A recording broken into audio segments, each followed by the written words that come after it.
Good morning, YouTube. All right, I'm gonna show you how to feed a whole lot of family with not a whole lot of effort. We're gonna make a homemade enchilada casserole, and it is delicious. It feeds 532 people, and it is easy to put together. You're gonna love this one. I've even got a happy teenager on the other side of this camera giving me thumbs up. We know this works. All right, let's cook, y'all. We've got a family to feed.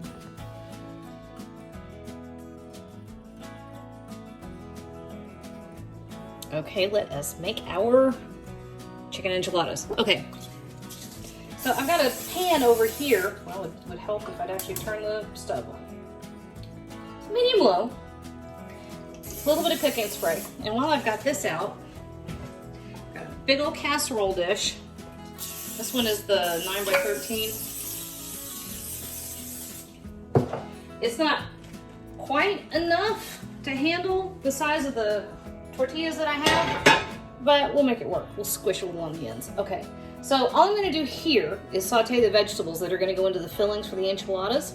So I have one poblano pepper and one jalapeno pepper that I minced up. My enchilada sauce has a little bit of heat to it, not tons, but a little bit. And the jalapeno will give a little bit of heat, but those are different heats, different flavors, different levels. So hopefully we get a nice, round, warm set of flavors. But at this stage, we're just gonna let this saute for about 5 or 6 minutes until it's nice and fragrant. And I've got my oven preheating to 350 degrees. I have about 2.5 chicken breasts that I had left over, and I just shredded that up. Oops, sorry, didn't mean to hit the camera. I have 4 cups of homemade enchilada sauce, which I will put a link in the video to how to make that. And then I have a whole bunch of Mexican blend cheese over there because it's gotta have cheese. So, 5 or 6 minutes, we'll be back. Okay, here we go.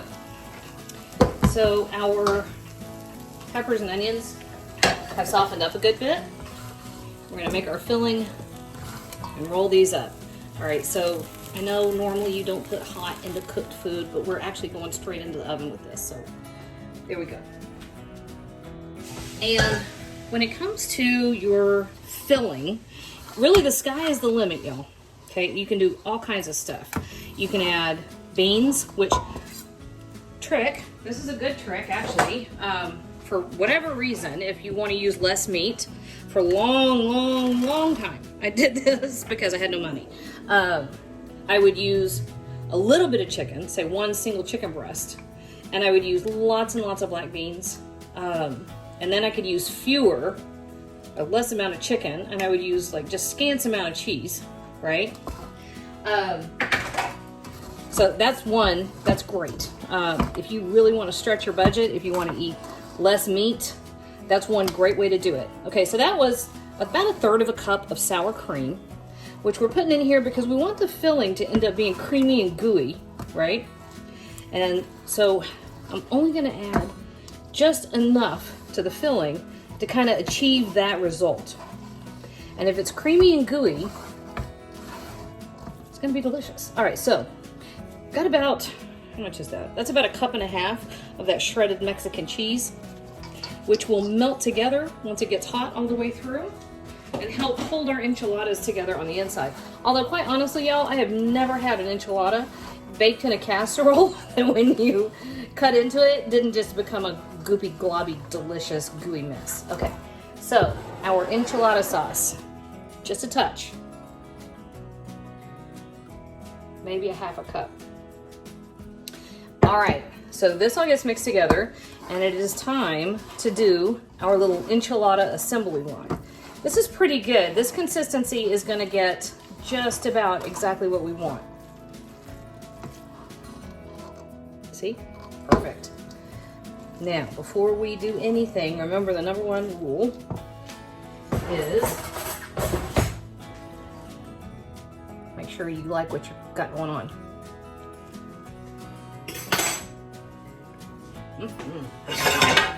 And I do. That's pretty good stuff. All right, taste it before you start rolling it up, because by the time you get it rolled up and baked in the oven, it's gonna be too late. All right, let's see what we're looking at. Here's a 1/3 cup measure. You don't wanna overfill your tortillas.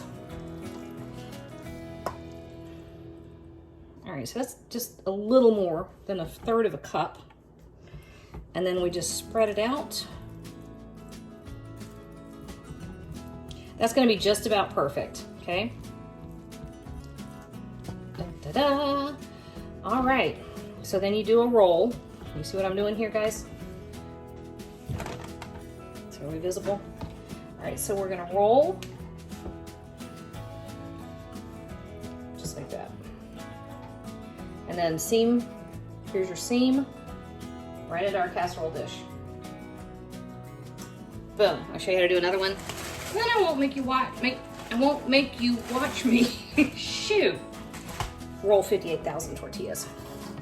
Now, you can also, if you want, make a giant batch. Like, let's say you have a family that's like a normal size, not like mine. Cut these in half, put them in a smaller dish, freeze one of them, they freeze beautifully.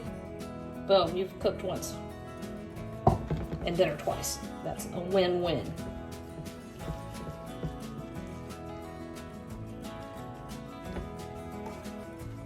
Here we go. All right, I'm gonna finish rolling these and I'll be back to show you what it looks like. What it looks like. I'll be back to try to speak correctly.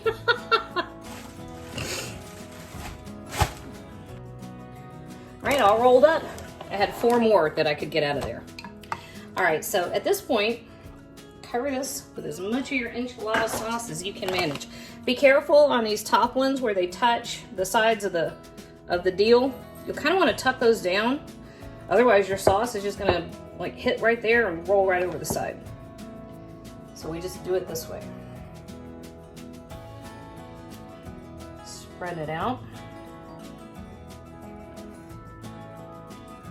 Homemade enchilada sauce is like so easy. It takes about 5 minutes. Uses primarily stuff you already have. Spices from the pantry. Tastes so much better than anything you can buy. It's delicious. So if you want to look like just an absolute rock star, make your own enchilada sauce. It really does make a difference. Okay, so there we go. We watched our little edges. Also, something else, you probably want to put a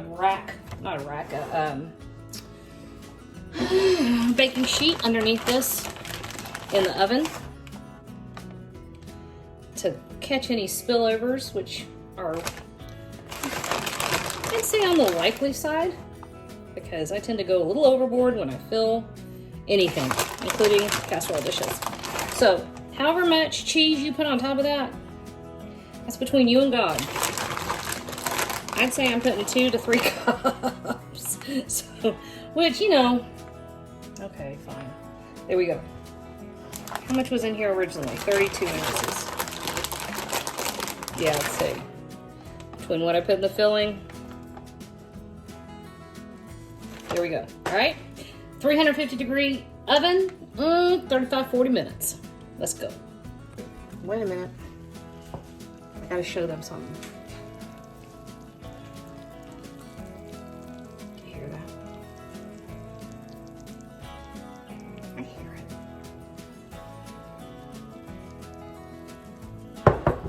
That's what fabulous sounds like. All right, let's dig in here. Oh, I already have a plate. All right, fine. We'll do it that way. So let's see if I can find a spoon. Close enough. All right, so we were right at 35 minutes, all right? And I don't worry too much about like serving out one entire enchilada. I really just, you know, this is like a casserole situation going on in here. So we're gonna come after that. That way. Woo!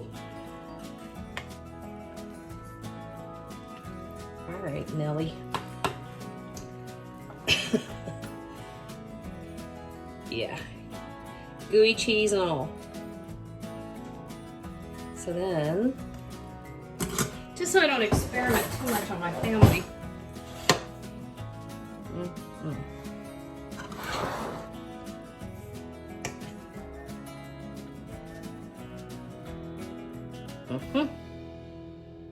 Yep. Oh my God. You know, you should make this because I'm pretty good at this cooking thing.